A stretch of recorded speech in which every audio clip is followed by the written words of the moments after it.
복된 시간 해주시는 하나님 말씀 함께 받겠습니다. 오늘 우리에게 주신 하나님 말씀은 구약성경 시편 62편 1절부터 12절까지 말씀입니다.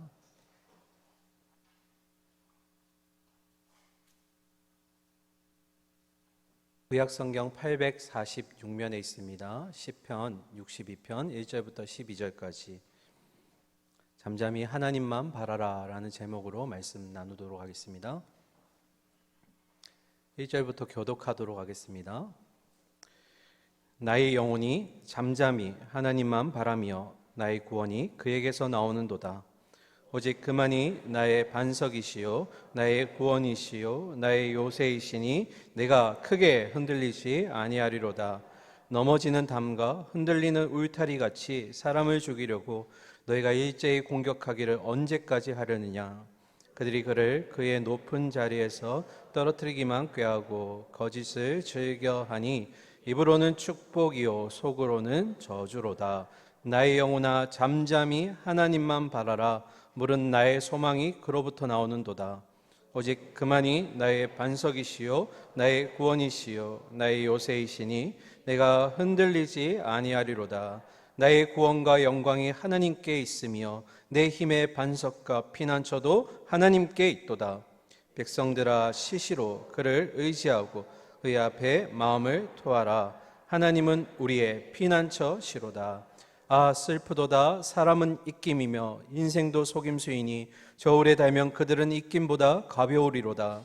포악을 의지하지 말며 탈취한 것으로 허망하여지지 말며 재물이 늘어도 거기에 마음을 두지 말지어다.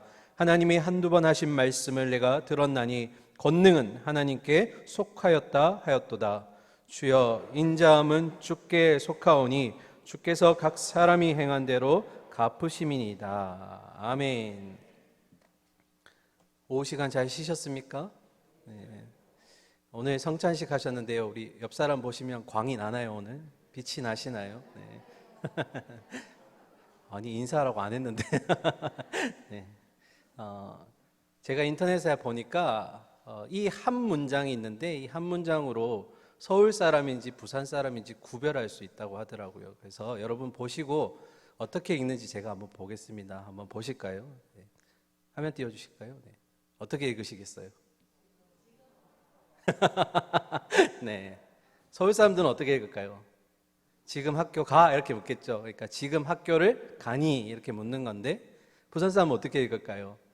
앞에 마를 붙이면 더 편할 것 같아요. 죄송해요 비속어지만 마 지금 학교 가 이런 게 어떻게 읽으셨어요? 서울 사람 같이 읽으셨어요? 네. 여기 회색 분자가 되게 많은 것 같아요. 네. 같은 문장임에도 어떻게 읽느냐에 따라 그 뜻이 아마 달라지는 것 같습니다. 특별히 오후 예배도 함께 말씀 나누실 텐데요. 본문 속의 말씀 그 속에 하나님의 뜻과 마음이 담겨 있을 것인데 우리가 잘 읽어내서 새로운 한 주 가운데 용기를 얻으시고 힘을 얻으시기를 소망합니다. 아멘. 힘을 얻으시기를 소망합니다. 아멘. 네. 오후 되면 우리 설교자들이 긴장해요. 네. 점점 눈이 풀려가는 게 보이거든요. 네. 힘을 내서 한번 해보겠습니다. 오늘 우리가 함께 읽었던 말씀은 우리 복음성가 나의 영혼이라는 제목으로 찬양으로 잘 알려진 시편 62편입니다. 특별히 시편 61편과 62편은 연속된 시편인데요. 이 시편에 주제가 있다면 다윗이 아들 압살롬으로부터 쫓기는 위기 속에서 쓴 시가 바로 시편 61편과 오늘 우리가 읽었던 62편입니다. 여러분 다윗의 아들 압살롬인데 왜 압살롬으로부터 다윗이 쫓기고 있었을까요? 때를 좀 거슬러 올라가면 다윗이 왕이 된 후에 모든 전쟁에서 승리합니다. 그러니까 실패라는 것, 패배라는 것을 모르는 사람처럼 계속해서 승승장구를 벌였던 다윗인데 사무엘하 11장에 가면서 그가 큰 죄로 인해서 넘어지게 됩니다. 그 죄는 바로 자신의 가장 신복이고 충성스러운 부하였던 우리아의 아내를 빼앗고 그것도 모자라서 우리아를 그 적군의 성벽에 가장 문 앞에 세워서 돌에 맞아 죽게 했다라는 겁니다. 여러분 이 죄가 얼마나 컸는지 하나님이 뭐라고 말씀하셨냐면 하나님 보시기에 악하였도다 라고 기록하고 있습니다. 이 죄로 인해서 다윗이요 나단 선지자로부터 4가지 죄값을 받게 되는데, 그 중에 한 가지가 뭐였냐면 이 이후로 다윗의 가문에, 다윗의 집에 칼이 떠나지 않을 것이라고 나단 선지자가 말합니다. 사무엘하 12장 10절인데요.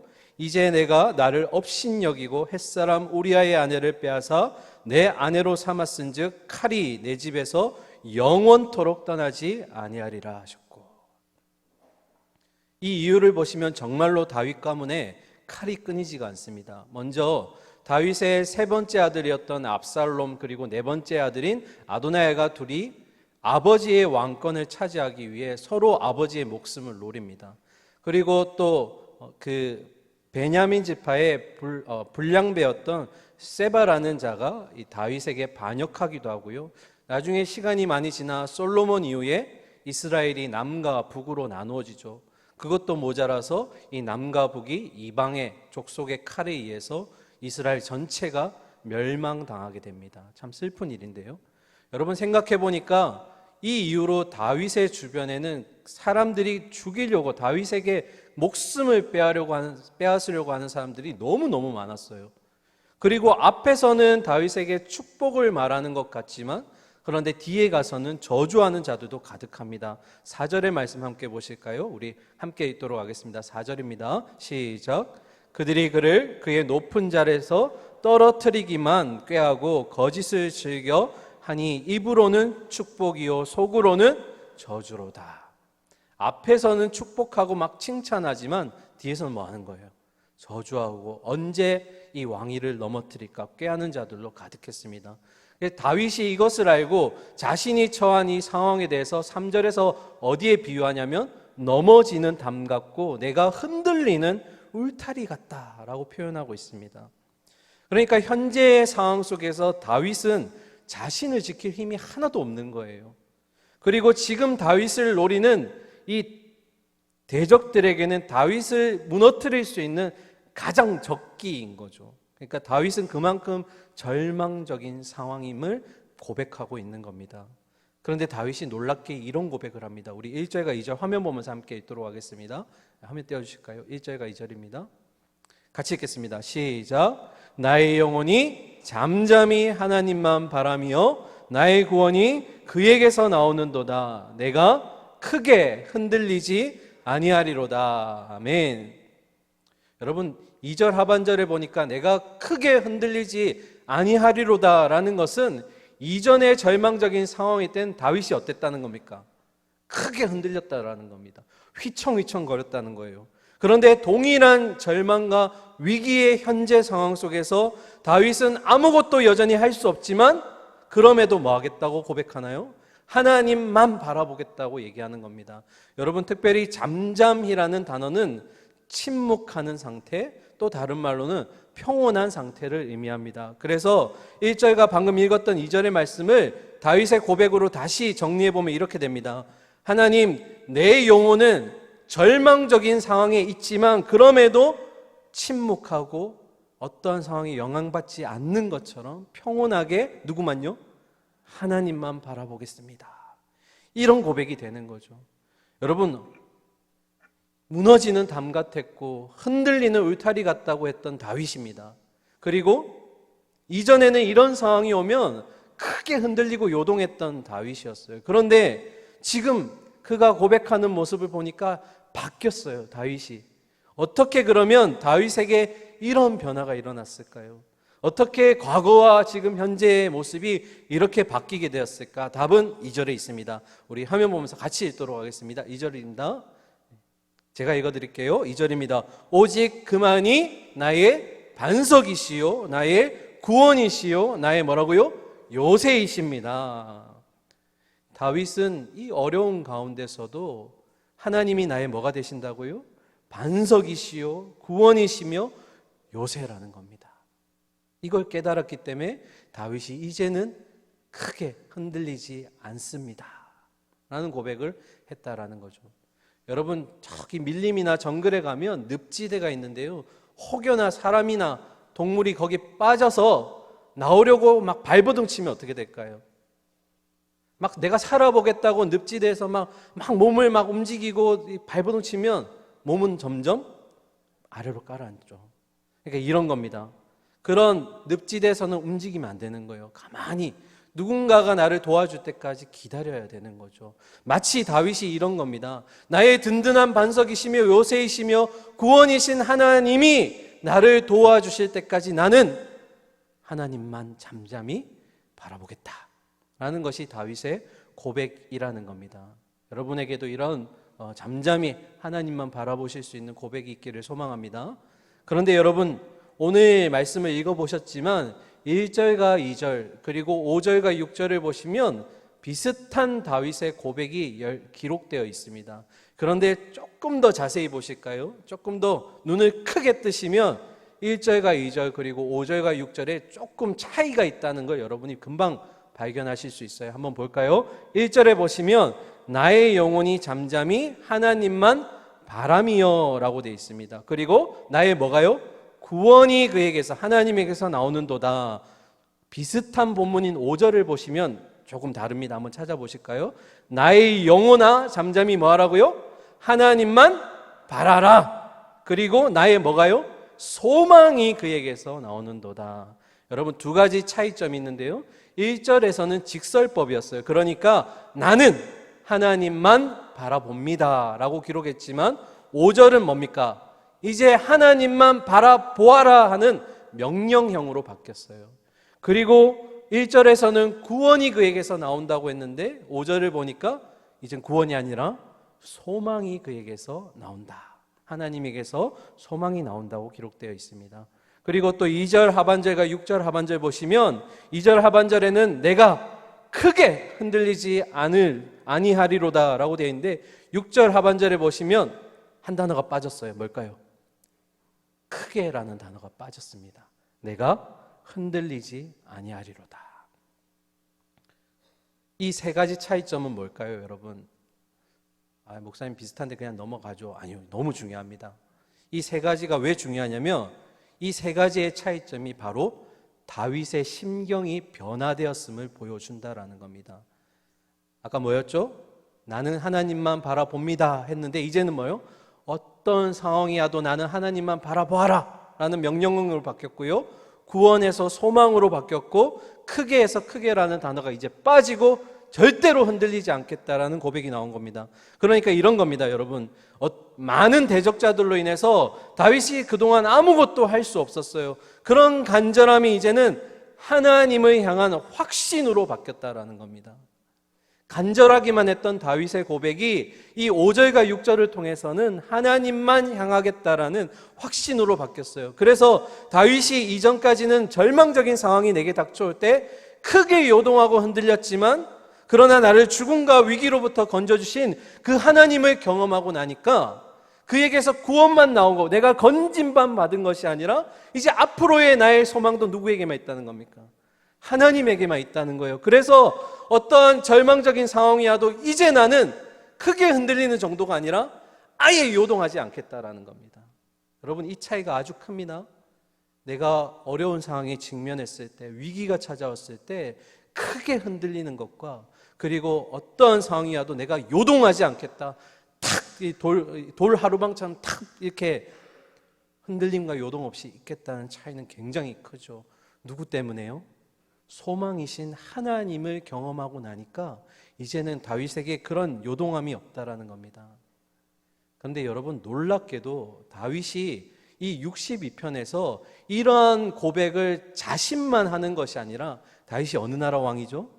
이스라엘 왕이잖아요. 그래서 6절의 이하에 보시면 이것을 개인의 고백으로 끝내지 않고 백성들을 향한 권면으로 연결됩니다. 확장시키는 겁니다.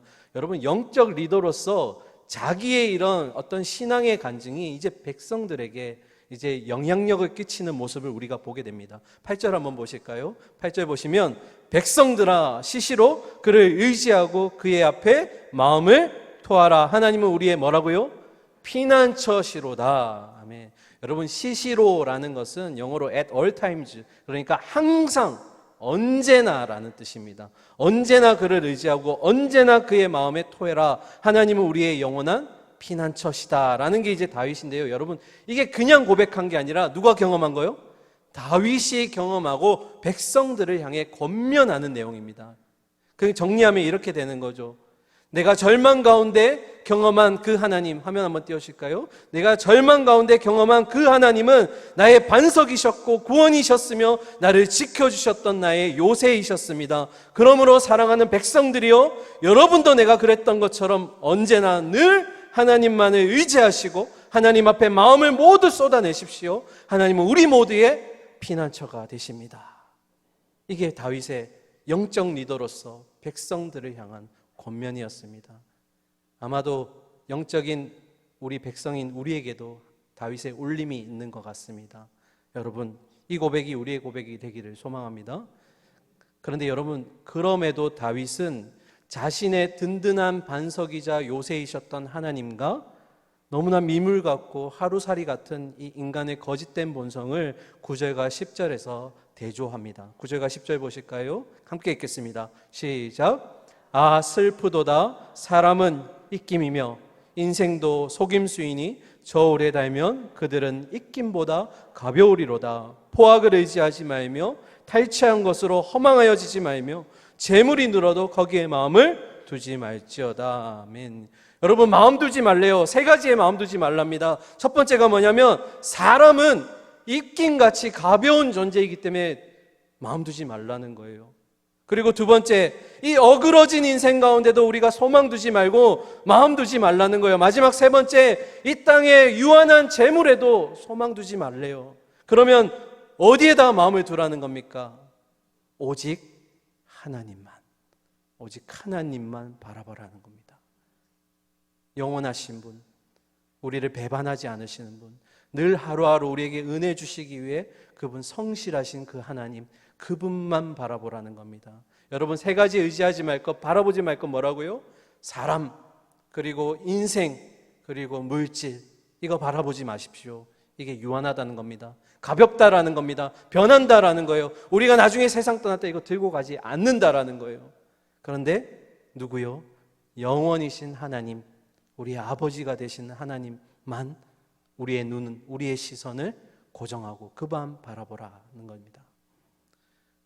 11절에 보시면 하나님이 한두 번 하신 말씀을 내가 들었나니 권능은 하나님께 속하였도다 하셨도다. 여러분, 한두 번이라고 해서 한 번, 두 번 얘기하는 게 아닙니다. 연속적인 의미, 조금 더 확대해서 해석하면 지속적으로 하나님이 말씀하셨다는 거예요. 어떤 의미입니까?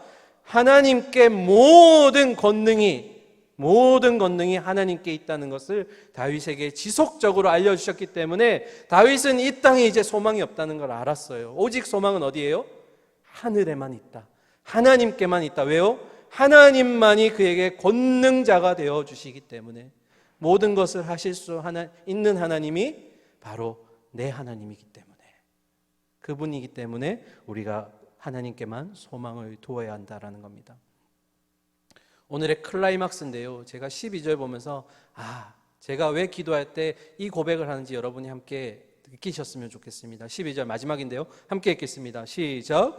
주여, 인자함은 주께 속하오니 주께서 각 사람이 행한 대로 갚으심이니이다. 아멘. 여러분, 인자, 헤세드, 다른 말로 하면 은혜입니다. 여러분, 하나님이 우리에게 은혜를 베푸시는 건 우리에게 조건이 있어서가 아니에요. 그저 우리를 뭐 하시기 때문에요?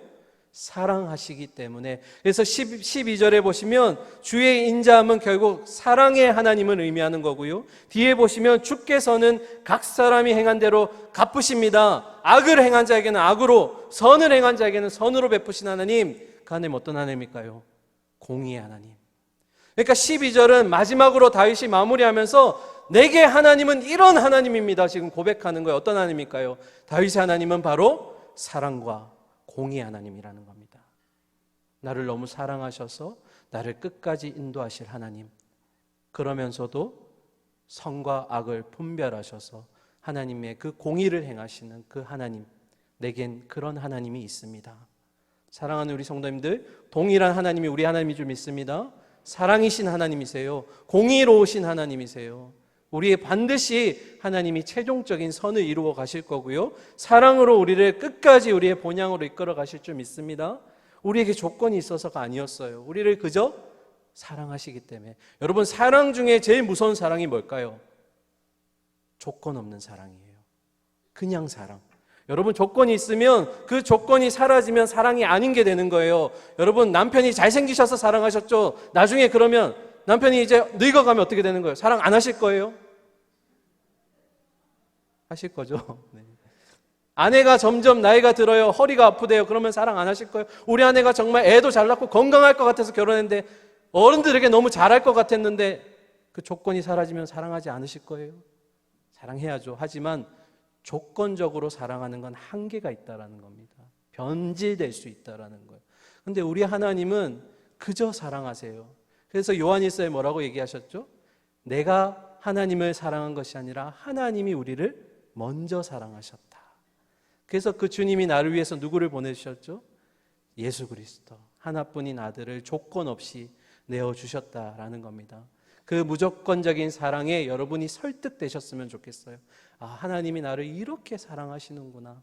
내가 설득당할 수밖에 없구나. 예전에 한번 말씀드렸는데요. 그래서 이 성경책이 우리를 향한 하나님의 설득하시는 책이에요. 내가 이렇게 너를 사랑하니 너 구원받은 자야. 나를 믿어. 나를 사랑해. 내가 너를 사랑하니까 너도 나에게 사랑해줘.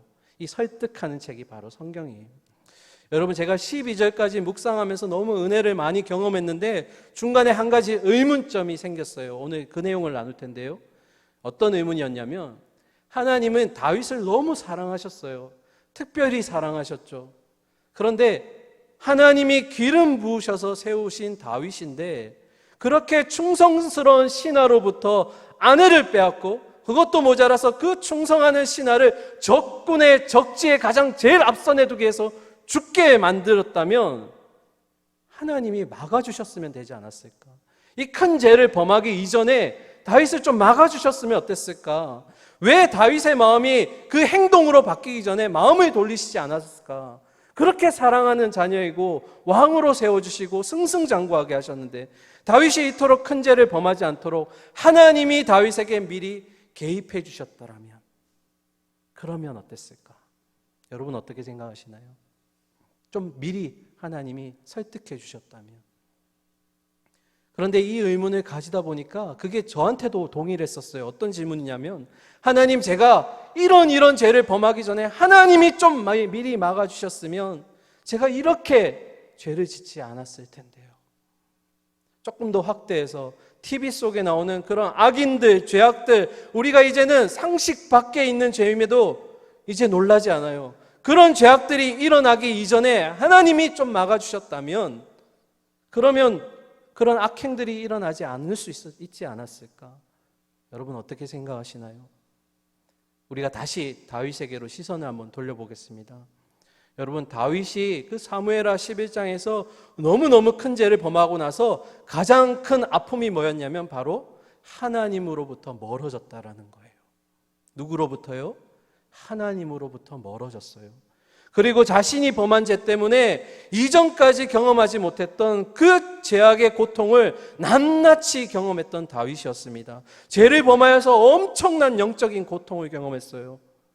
그 고통이 얼마나 중했으면 시편 51편에서 다윗이 이렇게 고백합니다. 하나님, 내 죄를 좀 씻겨주세요. 내 죄를 좀 깨끗하게 해주세요. 없던 것처럼 해주세요 라고 고백합니다. 그만큼 너무 아팠어요. 그 죄의 결과가 다윗에게 너무 고통스러웠어요. 언제나 주변에 사람들이 내 왕위를, 내 목숨을 노리고 있는 거 아닌가 막 불안불안했던 거예요. 노심초사하고요. 주변 사람들을 늘 의심했어요. 저 사람 내 사람일까? 밤잠을 설쳤을 거예요. 자신의 아들들이 자신의 딸을 겁탈하는데도 아무 말 하지 못했고, 심지어는 아들들이 자기의 아내, 아버지의 아내를 그렇게 농락하는데도 아무것도 할 수 없는 아버지의 이 무능력함을 다윗이 보여주었단 말이죠.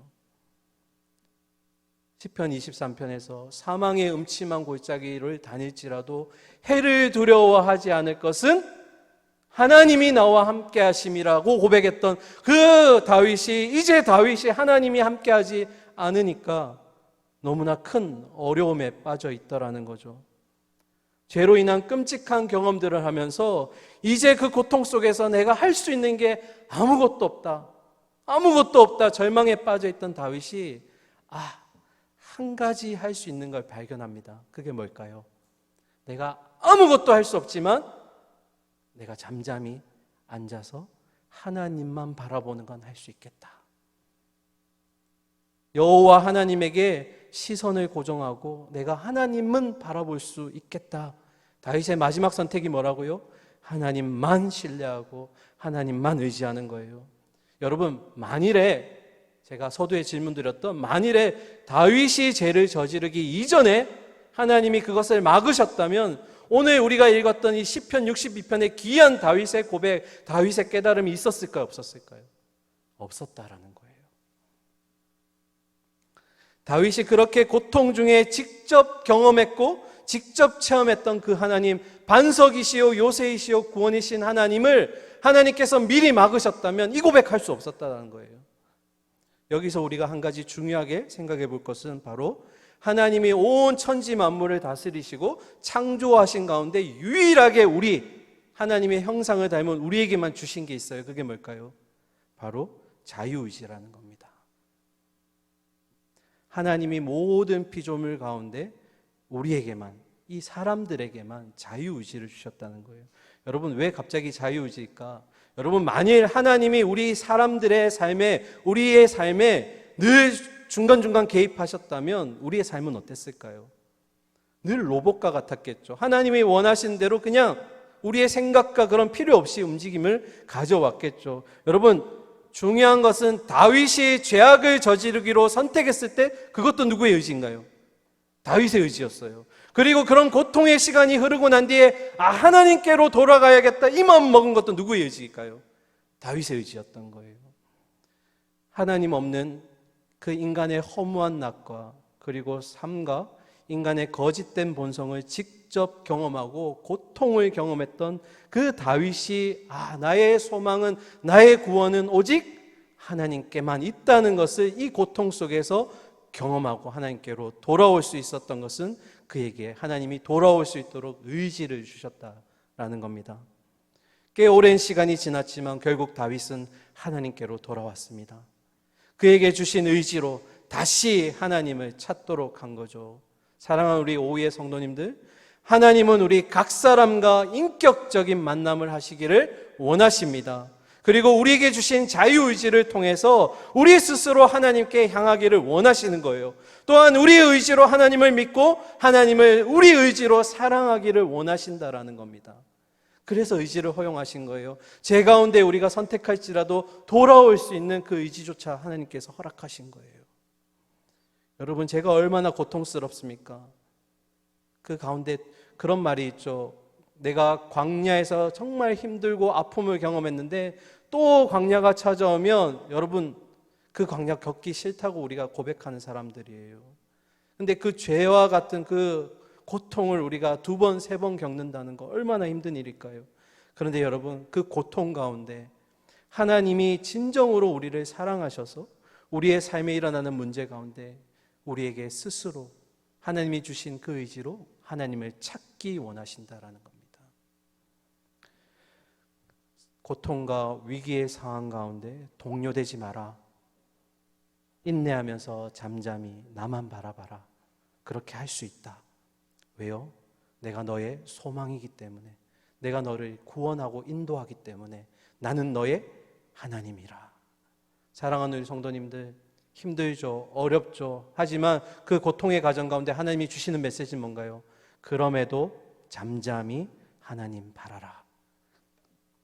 그런 선택을 하게 되면 반드시 하나님이 그분의 뜻과 계획을, 하나님의 답을 우리에게 알려주실 줄 믿습니다. 할렐루야, 아멘. 우리 함께 화면 보면서 이 고백했으면 좋겠는데요. 우리의 결단의 고백, 오직 주만이 우리의 반석이시며 구원이시며 산성이십니다. 내가 요동치 않겠습니다. 우리 말로 우리 함께 화면 보면서 같이 읽겠습니다. 시작. 오직 주만이 나의 반석, 나의 구원, 나의 산성이심으로 내가 요동치 아니하리라. 한 번 더 하겠습니다. 오직 주만이 나의 반석이시며 나의 구원이시며 나의 산성이심으로 내가 요동치.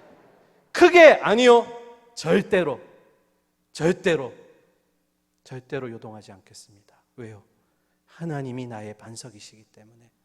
여러분, 이 고백들을 그냥 결단으로 끝내지 마시고 우리의 삶 가운데 직접 경험하시고 그 경험하신 하나님을 우리 주변에 알릴 수 있는, 내가 경험한 하나님, 나다나엘의 하나님처럼, 빌립의 하나님처럼 그런 내가 경험했던 하나님을 주변의 많은 사람들에게 고백하시면서 함께 그 소망 되시는 하나님께 기쁨을 두실 수 있는 샬롬을 경험하실 수 있는 저와 여러분들 될 수 있기를 간절히 소망하고 축원합니다. 아멘. 함께 기도하겠습니다. 사랑하는 주님, 이 땅의 삶을 살아가면서 크고 작은 어려움들이 또 풍파들이 찾아올 때 이전의 나였다면, 하나님을 믿기 이전의 나였다면 크게 흔들렸을 겁니다. 또 때로는 극단적인 선택을 할 때도 있고 정말 소망 없는 삶 가운데 하나님 절망했을 겁니다. 그런데 오늘 시편 62편의 다윗의 고백을 통해 보니 하나님 흔들리지 않는다고 하였습니다. 요동하지 않는다고 하였습니다. 그 이유는 영원한 하나님이 나의 반석이시며 나의 요새이시며 나의 구원이시기 때문입니다. 오늘 이 다윗의 고백이 이 오후 예배 드리는 우리 모든 예배자들에게 함께 고백되어지는 결단이기를 소망합니다. 주님이 나의 반석이십니다. 주님이 나의 구원이십니다. 주님이 나의 흔들리지 않는 튼튼한 산성이십니다. 그러므로 내가 요동치 않겠습니다. 오늘 이 고백의 그 결단이 하나님 우리의 삶 가운데 일어나기를 소망합니다. 경험되어지기를 소망합니다. 수많은 어려움들과 정말 풍지풍파 속에서도 하나님 요동치 않고 주님만 바라보는 가운데 샬롬을 경험하는 우리 오후 예배의 모든 권속들 될 수 있도록 주님 축복하여 주시옵소서. 한 주를 살아갈 수 있는 힘 주시고 또 남은 인생 가운데 그 요새가 되시는 주님, 소망이 되시는 주님과 함께 동행하며 세상이 주지 못하는 평안과 안식을 누리는 우리 오후의 성도들 될 수 있도록 주여 권능의 손길을 함께하여 주시옵소서. 살아계신 예수님 이름으로 기도드립니다. 아멘.